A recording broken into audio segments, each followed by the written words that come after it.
I am so happy that you're able to join us for this extended interview. Make sure to visit theoffbeatlife.com. Again, that's theoffbeatlife.com to get more killer resources. Hey everyone, thank you so much for joining us. I am back with Christy, and she's going to share some amazing tips on why thinking positively can be the biggest way to self sabotage. But before she gives us all these amazing tips and tricks, Christy, can you tell us a little bit more about you and why you live an offbeat life? Hey, Debbie. Yeah, thanks for having me. So, way before I knew that I wanted to live an offbeat life, I tried to fit in, and it just never really worked for me. So, somewhere around 2016, I finally listened to the call to have this offbeat life and traveled to 20 countries within 11 months. Moved abroad, lived in Barcelona for 2 years, and now my home is basically just a suitcase. I've been living in Bali for the last few months, but I've traveled many times in between there and have no plan of calling any country home for quite some time. Seems like a really great nomadic lifestyle that you're living now, so completely different from what you were doing before. And I know one of the things that you used to do, you were very much a think positive type person who thought you could fix everything. Now, why is this popular advice really a way for us to lead to self sabotage? Oh my gosh, yes. I was so attached to this identity of being a positive person. And all around me, everybody said, if you just want to change your life, just be positive. And nothing, I feel like, would have screwed me up more than that because what I was doing is I was stuck just trying to make the best of a situation instead of making a situation that really worked for me. And so that's why, on our original interview, we kind of go into this relationship that I had for so long. And I was with my high school sweetheart for 14 years, and I was so committed to making the best of a situation that I was too blind to see that if I had just let go, it would have served me so much better. And so I think that, this idea that positive thinking is the way to go is really just a trap, when really it's positive self talk that we should be practicing. Yet, in order to do that, really had to take a really long, hard look at myself because I was so focused on trying to fix people and situations that didn't want to be fixed, all these external things, right? Making the best of this external situation. It was a lot easier to avoid the truth that I was creating this reality based on my own behaviors. And that was a lesson that I didn't really want to learn. Yeah, and you were facing all of these different setbacks in your life, from health issues to your relationship issues, and you were really using initially in the beginning as an escape to all of that.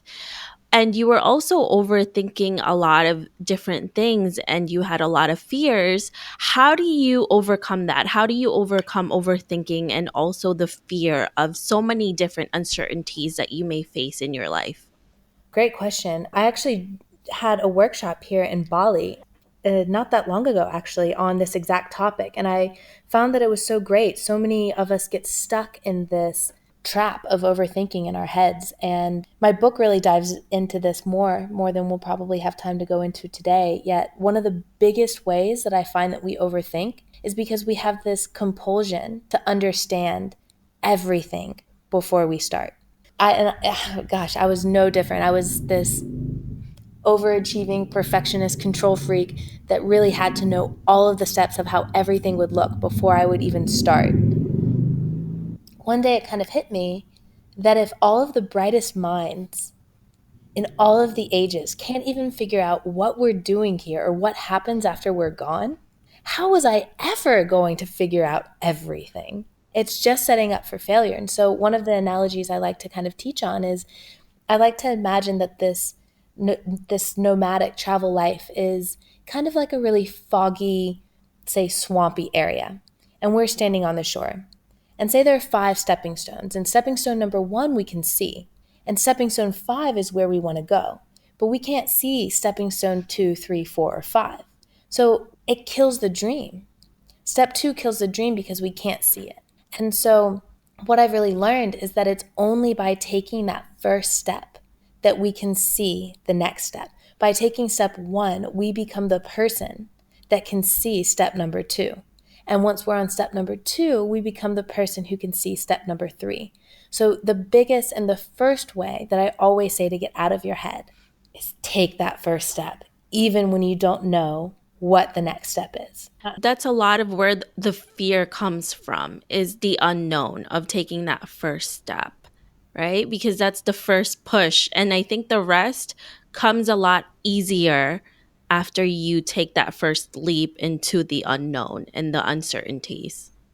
I would say that it definitely kind of builds momentum a little bit, but I think that so many of us kind of get consumed in we focus too much on step five, when really, if we just kind of chunk it down into baby steps, we can usually see step one. And we can see step one, but then we kind of get obsessed that we don't know what two, three, four, and five look like. So we won't take step one, even though we can see it, because we don't know what the rest looks like because of that, as you were saying, that fear of the unknown.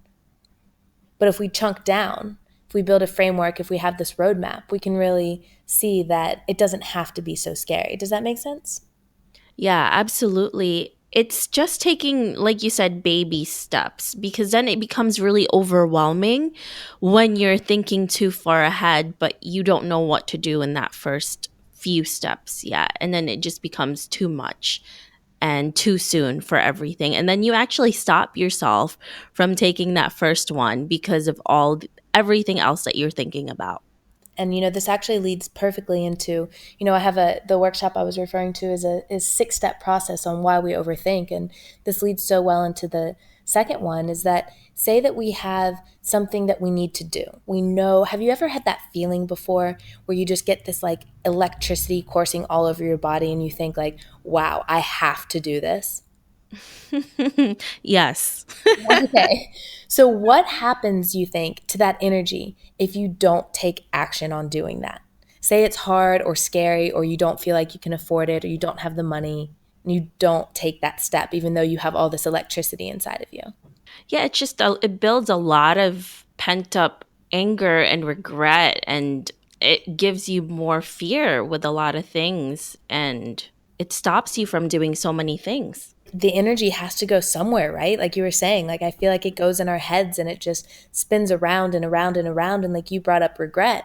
One of the things that I talk about all the time, and this is actually in the 7-day money magnet challenge as well, is asking ourselves better questions. And when we have this regret inside of us, like you say, we tend to ask ourselves why questions. And why questions are so limiting.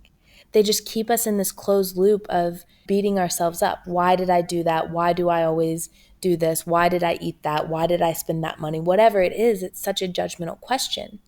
Yet, if we take action, we don't usually have that regret. We usually have more pride. And we usually find ourselves speaking in the language of how and what. How can I make more money? What needs to be done so that I can travel? We don't have that unspent energy that keeps us stuck in our head in this closed loop of why.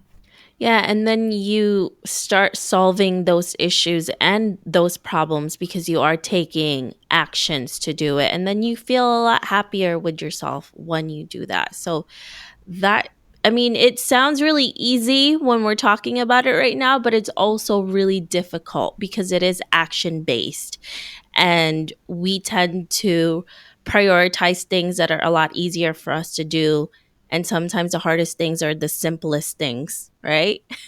Absolutely. I mean, that's why I believe so much in coaching, and not just for myself as a coach, but I also believe in those who coach me. I have mentors, I have coaches myself, and I think that, one of the first things I say for anybody who signs up with my program, it's my content. I believe in it so wholeheartedly, so fully, but it's not the content that makes coaching so valuable. We can read books, we can watch things on YouTube, we can study, we can go to courses. Yet with coaching, it's just like the idea comes from sports coaching, from Olympic athletes. In order to be the very best version of you, you have a coach that helps hold you accountable.